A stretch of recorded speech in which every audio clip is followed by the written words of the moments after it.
Bonjour les Itata et soyez les bienvenus dans votre rendez-vous avec l'actualité. Écoutez ça, aujourd'hui je vous propose de parler du premier salon dédié entièrement aux femmes, le Ladies Break Festival. Vous avez vu, je mets un accent parce que c'est un salon plein de fantaisie, mais aussi de valeurs et d'originalité. Pour aborder ce sujet, j'ai l'immense honneur de recevoir sa fondatrice aujourd'hui, Caroline Guillaume. Bonjour. Bonjour, merci de me recevoir. Comment allez-vous ? Très bien. Un peu dans les starting blocks, donc excitation, stress, mais tout va bien. Alors, ce festival va avoir lieu le dimanche 9 juillet à la Palooza Arena. C'est pas la première fois que ça se passe. Comment vous abordez cette seconde édition ? Eh bien, avec déjà un peu plus en confiance, parce que la première édition a été un vrai challenge pour nous et pour l'équipe, pour qui c'était nouveau. Alors, c'est vrai que là, on est quand même, on va dire, plus à l'aise dans l'organisation, dans les challenges qui nous attendent, mais c'est vrai que ça reste toujours quelque chose d'incroyable de se lancer même dans une deuxième édition sur l'organisation d'un événement d'envergure comme cela, mais on est prêt, on est dans les starting blocks, et là, tout le monde court partout là, puisqu'en fait, le festival, c'est dimanche. Alors, je disais que vous étiez la fondatrice, mais vous ne seriez rien sans toute votre équipe. Combien êtes-vous pour organiser un tel festival? On est une petite agence, donc moi je suis fondatrice de l'agence Caféine, qui est spécialisée en événementiel et en communication. Donc on est une petite agence, on est 3, on n'est pas très nombreux.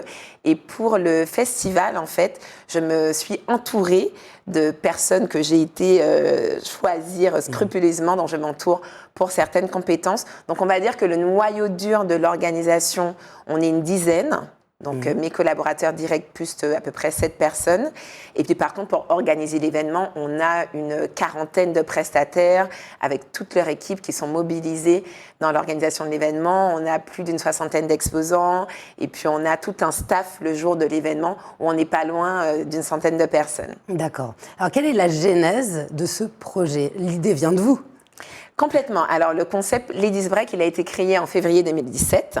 Donc, ça fait déjà un certain nombre d'années. Donc, on a commencé dans une habitation à Bois-Carré-au-Lamentin. L'idée, c'était de créer une bulle de bien-être au féminin, c'est-à-dire un peu, on pourrait dire, le paradis de la femme, où on va avoir un peu de shopping, voilà, un peu d'ateliers, de démonstrations, de rencontres où on peut échanger, et puis du divertissement pour pouvoir justement laisser un peu toute cette charge mentale à la maison et se recentrer sur son bien-être. C'était un petit peu ça, donc privatiser un lieu et y mettre tous les centres d'intérêt des femmes. Et puis écoutez, on a commencé en février 2017 avec 150 à 200 femmes et aujourd'hui on est sur un festival d'envergure qui accueille 5000 femmes. Alors comment vous sentez les tendances ? Parce que vous avez choisi un line-up ambitieux avec des artistes connus, peut-être moins connus en Martinique et plus dans l'Hexagone. Comment vous viennent les idées et comment s'établit ce choix ? Alors, je suis d'un naturel assez curieux, donc c'est vrai que je suis quelqu'un d'ultra connecté puisque je suis dans la communication. Donc, je suis juste en veille permanente de mon marché, à l'écoute. Je suis une femme qui vit en Martinique, donc c'est vrai que je suis sur le terrain, sur tous mes événements. Donc, en fait, je suis un peu au cœur des tendances, de ce qui bouge. Je suis ultra connectée, très curieuse, donc je regarde beaucoup ce qui se fait aussi ailleurs. Donc, je suis tout simplement à l'écoute. Et puis, je suis, en tant que femme, aussi sensible à certains artistes, certains sujets.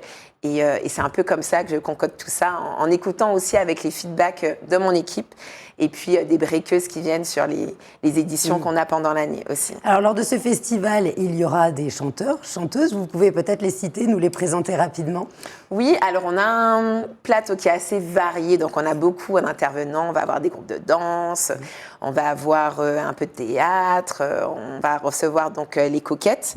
On va peut-être en reparler, mais c'est un trio féminin humoristique, mais sous couvert d'humour qui aborde quand même des thématiques liées, on va dire, liées à des tabous féminins qui sont très peu, donc du coup, alors qui sont de plus en plus médiatisés, mais peu abordés, notamment entre femmes.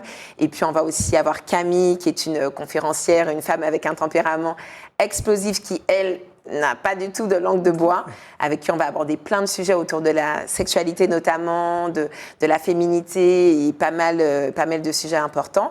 Et au niveau des chanteurs, donc on va avoir Stony, qui est une chanteuse de zouk qui est très connue, qui vit plus au niveau de la France hexagonale, mais qui est souvent donc aux Antilles en prestation. Donc une machine à tubes, donc c'est le moment karaoké en général sur le festival. On va avoir un artiste qu'on ne présente plus en Martinique, donc X-Man. Là, on est plus sur la partie un peu reggae dancehall. Donc, c'est quelqu'un qui est très attendu parce qu'il n'a pas du tout fait de scène depuis avant Covid. Et c'est vrai qu'il a choisi essentiellement une scène en Martinique pour les vacances. Et ce sera donc c'est un honneur. Le Ladies Rock Festival. Il a plein de tubes et il en a des nouveaux qui sortent encore là cette semaine. Donc, on a un peu ce côté exclusivité pendant le festival. Et Conscience, star jamaïcaine, connue de manière internationale, avec qui on va s'amuser, danser, etc. Alors, l'originalité et la variété sont l'ADN de votre festival, mais au-delà d'un forum pour femmes, on ne va pas rester dans la superficialité. Vous parliez de Camille et de son site Je m'en bats le clito, qui s'appelle comme ça, qui aborde plein de sujets qui peuvent être tabous, que l'on n'ose pas forcément aborder en public. Et là, elle va être là pour désacraliser, c'est bien ça, et pour pouvoir en rire et pouvoir se rassurer entre femmes. C'est ça, pour dédramatiser un peu certains sujets. Elle le fait effectivement sur ses réseaux sociaux. Alors, comme je dis, elle n'a pas de langue de bois, donc elle est vraiment dans un franc-parler. Et c'est vrai que de prime abord, ça peut choquer, mais du coup, tout de suite, c'est sujet à réflexion. Donc, ça vient un peu bousculer les consciences et du coup, ouvrir des échanges, des rencontres et des choses qu'on n'allait pas aborder, même entre femmes, vont venir sur la table. Donc, j'ai échangé un peu avec elle. Elle m'a proposé un format un peu talk show. Donc, elle va arriver sur la scène et elle va défleurer comme ça des sujets, lancer voilà, dans la foule des petits pics pour faire réagir. Mais ce sont des choses qui vont continuer à germer un peu dans nos esprits et peut-être ouvrir un peu... on va dire, de nouveaux angles de perception et de se dire, oui, il y a des choses qui sont OK, on est des femmes, il y a des sujets incontournables dont on n'ose pas parler et qui sont importants. Donc, j'aime bien ce petit côté avec elle qui vient un petit peu bousculer, on va dire, le politiquement correct. Et puis, dans le côté aussi engagé, les coquettes, ça a été très important pour moi de les inviter parce que je me suis dit aussi, si je les invite pas, qui va les inviter? On est sur un format qui est fait pour ça, un événement, un festival pensé sur mesure pour les femmes. Et comme vous le signaliez, justement, l'idée, c'était pas que de se dire, parce qu'on a un showroom des tendances, on va avoir des DJ, on va danser, on va se divertir. Mais l'événement prend une telle dimension, grandit à une vitesse grand V, que je pense que moi aussi, j'ai une responsabilité. Bien sûr. Quand on a autant de femmes dans un même endroit, qu'est-ce qu'on peut apporter pour permettre à tout le monde d'évoluer un peu, d'apporter un peu de valeur ajoutée, autre que des choses qu'on pourrait considérer comme un peu plus superficielles. Et d'ailleurs, je vous cite, vous l'écrivez dans votre communiqué de presse, vous souhaitez tirer vers le haut le divertissement. D'une certaine manière, en proposant ça, en challengeant les personnes qui seront là et en vous challengeant vous. Complètement. Parce que c'est une prise de risque quand on est entrepreneur. C'est ça, quand on l'a annoncé, parce qu'effectivement, de prime abord, on sait, les femmes viennent sur le Ladies Rock Festival ou sur un festival de manière générale pour se divertir, danser, chanter, boire, voilà, avec ses amis, etc. Et avoir ce moment un peu léger, on va dire. Sauf que nous, on vient conscientiser le moment à certains endroits, dans une certaine temporalité, donc surtout dans l'après-midi. Et on va garder la partie très festive, concert, à partir de 18h. Mais c'est vrai que c'est important, je pense que c'est mon devoir aujourd'hui. Je le fais sur les petits formats aussi, donc on va venir parler d'estime de soi, de confiance en soi, d'entrepreneuriat féminin, de parentalité, de sexualité. Et là, il fallait trouver la personne qui avait la carrure pour se positionner sur une scène de 280 mètres carrés face à 5000 femmes et pouvoir tenir ce public. Et c'était Camille, toute trouvée. Et les coquettes qui vont venir sous couvert d'humour, comme je le disais, apporter un peu des sujets en disant on n'en parle pas, mais on en parle quand même. On pense que ce serait intéressant d'en parler. Qu'en pensez-vous? Ne l'oubliez pas. On a des causes qui nous sont importantes et qui nous tiennent à cœur. Qui nous tiennent à cœur. Alors, je rebondis sur ces thématiques. Elles sont ouvertes à toutes les générations. Qui peut venir dans votre festival? Alors, on a obligation légale, donc c'est à partir de 18 ans, mais de 18 à 77 ans. Enfin, on n'a pas de limite d'âge, tant que la personne peut tenir debout ou même encore venir avec sa chaise pliante. Le festival est vraiment ouvert à toutes les générations de femmes. L'année dernière, on avait essayé d'ouvrir un petit peu le concept, mais on a vite vu dans les feedbacks que sur ce genre d'événement, vu qu'il y a des sujets particuliers qui sont abordés, il est vrai que les femmes ont fait le souhait de rester un peu entre elles pour être en total relâchement, sans avoir peur du regard et du jugement aussi. Donc, c'était important pour moi de les écouter et de garder ce format-là. Alors, au-delà de ça, là, on a parlé vraiment du line-up, de la musique et de la variété. Il y a aussi les exposants que vous avez évoqués. À qui peut-on s'attendre sur ces exposants? Est-ce qu'il y aura de la beauté, il y aura des bijoux, des vêtements? Ouais. Que puis-je acheter sur place? Alors, c'est le plus grand showroom des tendances de Martinique. Donc, sur nos Ladies Break habituels, le format classique, on a en général une vingtaine, une trentaine d'exposants. Là, on sera entre une soixantaine et 70 exposants. Donc, effectivement, c'est le showroom des tendances. Donc, l'idée, c'est pour toutes ces femmes qui sont dans un rythme effréné toute la semaine, qui n'ont pas le temps de se connecter aux tendances, qui ne connaissent pas. Nous, on étudie un peu le marché, on regarde ce qui est intéressant, les nouvelles tendances et les nouveaux concepts qui émergent en Martinique. On a aussi même des personnes de Guadeloupe qui viennent. Et donc, on va retrouver toutes les tendances en prêt-à-porter, en bien-être, en beauté, en cosmétique, forme, etc. Donc, un peu tout pour la femme. On va avoir de la lithothérapie aussi, par exemple. Vraiment, tout ce qui pourrait intéresser une femme. Et à côté de ce showroom des tendances, on va faire aussi un village de sensibilisation. Encore une fois, pour ce côté engagé, on fait du shopping, on achète des chaussures, du rouge à lèvres, des robes, etc. Mais à côté aussi, on vient s'informer et surtout faire de la prévention. Donc, je remercie des partenaires comme l'ARS Martinique, donc l'Agence régionale de santé, toutes les associations comme Amazon, Matete, l'association Culture Égalité.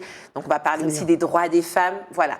Donc, j'essaie toujours de lier l'utile à l'agréable dans mes concepts. Oui, et puis ça passe beaucoup plus facilement un message quand il est fait de manière bienveillante et que ce n'est pas donné comme une leçon. Là, les personnes vont pouvoir circuler, pouvoir jeter un coup d'œil, se dire tiens, qu'est-ce que c'est, et repartir en se disant je vais réfléchir à ces questions que vous soulevez, c'est bien ça.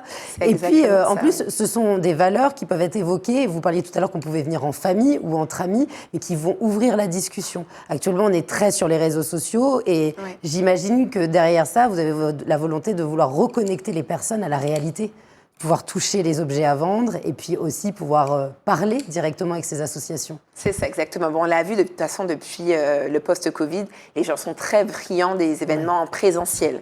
Donc, c'est vrai que sur ça, on n'a pas trop de mal parce que les gens redemandent ce contact humain. On parle beaucoup de rencontres.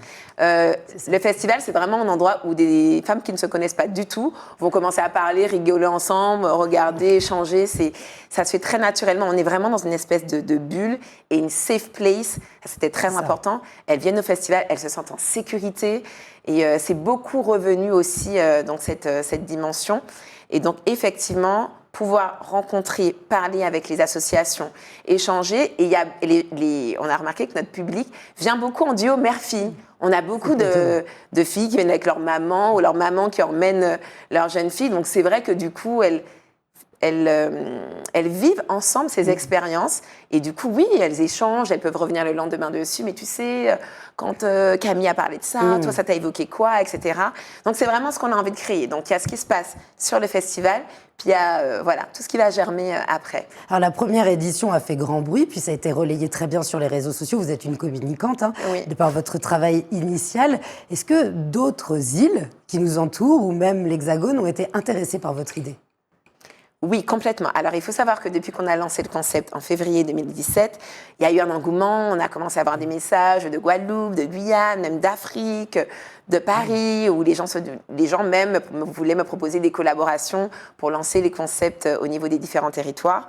Il est vrai que moi, j'ai tenu vraiment à bien implanter l'événement, à bien le développer. Et aujourd'hui, qu'on est vraiment sur un format d'envergure, on commence à étudier la possibilité de se développer à l'extérieur. On a annoncé dernièrement qu'il y aurait justement une collaboration sur la Guadeloupe dès cette année. Okay. Donc le concept Ladies Break arrive en Guadeloupe et donc très bientôt va se développer en festival puisque les filles là-bas demandent déjà l'édition festival. Et cette année, on accueille des personnes de Guadeloupe, on accueille aussi quelques personnes de Guyane qui nous envoient des messages et même beaucoup de Paris qui viennent pour passer des vacances et qui seront au Ladies Break Festival. Donc, il y a un vrai engouement, déjà au niveau du fait de venir en Martinique, vivre cet événement, et au niveau justement des professionnels de l'événementiel qui aimeraient développer ce concept sur leur territoire. Alors, c'est un événement qui fait rayonner la Martinique, puisqu'on en parle, puisque c'est relayé ailleurs, et puis surtout, c'est créateur d'emplois.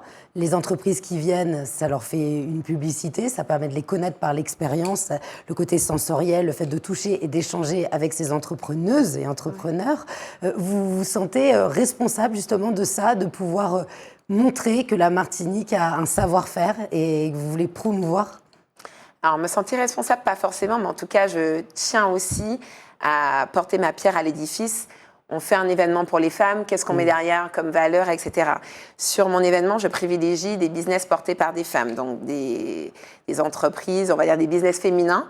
Et il faut savoir que quand on a autant de public qui vient faire un peu de shopping, etc., il y a vraiment un impact économique pour ces entreprises, pour le territoire.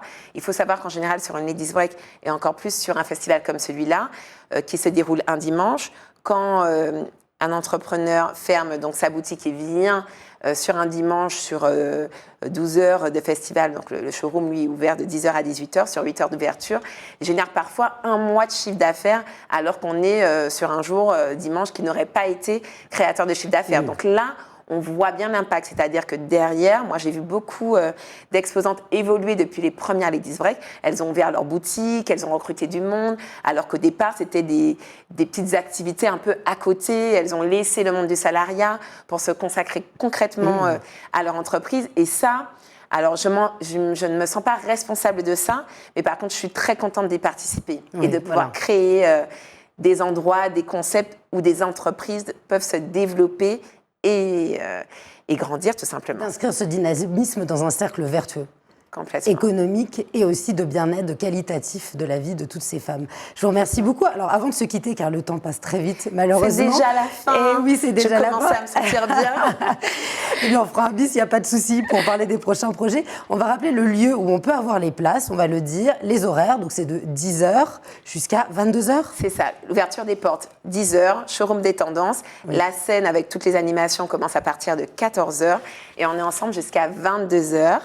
La billetterie, elle est essentiellement, ça c'est vraiment une volonté depuis le Covid de tout centraliser sur une plateforme digitale. Donc toute la billetterie se trouve sur bizouk.com, bizouk.com.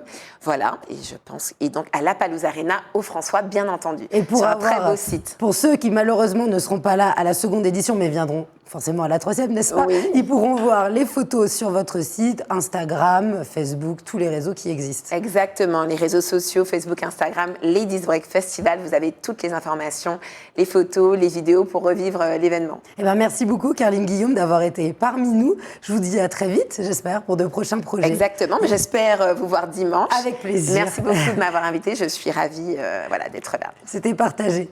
Merci les Itata de nous avoir suivis et je vous dis à très vite pour un prochain Écoutez ça.